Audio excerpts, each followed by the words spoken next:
آج کل وطن عزیز پاکستان میں ڈینگی کا بہت حملہ ہے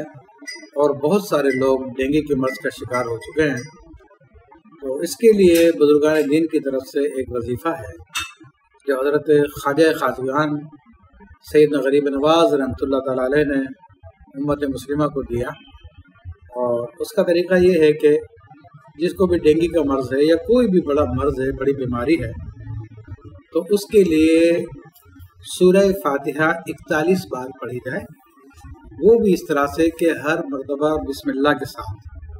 اور بسم اللہ کی میم کو الحمد میں ملانا ہے، یعنی اس طرح سے کہ بسم اللہ الرحمن الرحیم الحمد للہ رب العالمین، اور پوری سورت پڑھ لینی ہے۔ اسی طرح 41 ٹائمز اس کو پڑھنا ہے، اور مریض کو پڑھ کے دم کر کے پانی پہ اس کو پلا دیں، یا مریض خود کر سکتا خود کر لے۔ دن میں کم از کم 2 مرتبہ صبح اور شام، اور ہر نماز کے بعد کیا جائے تو بہت جلدی فائدہ ہوتا ہے۔ الحمدللہ انہی دنوں میں بعض احباب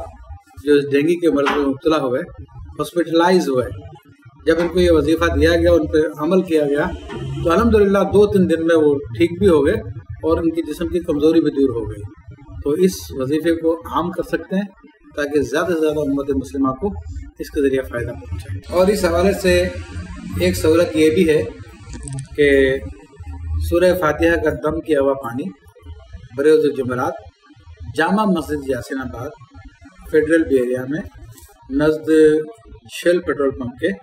یہاں سے بعد نماز عشاء یہ پانی بھی حاصل کیا جا سکتا ہے۔ تو جو مریضوں کو پلایا جائے گا تو انشاءاللہ تبارک و تعالیٰ مریضوں کو فائدہ ہوگا۔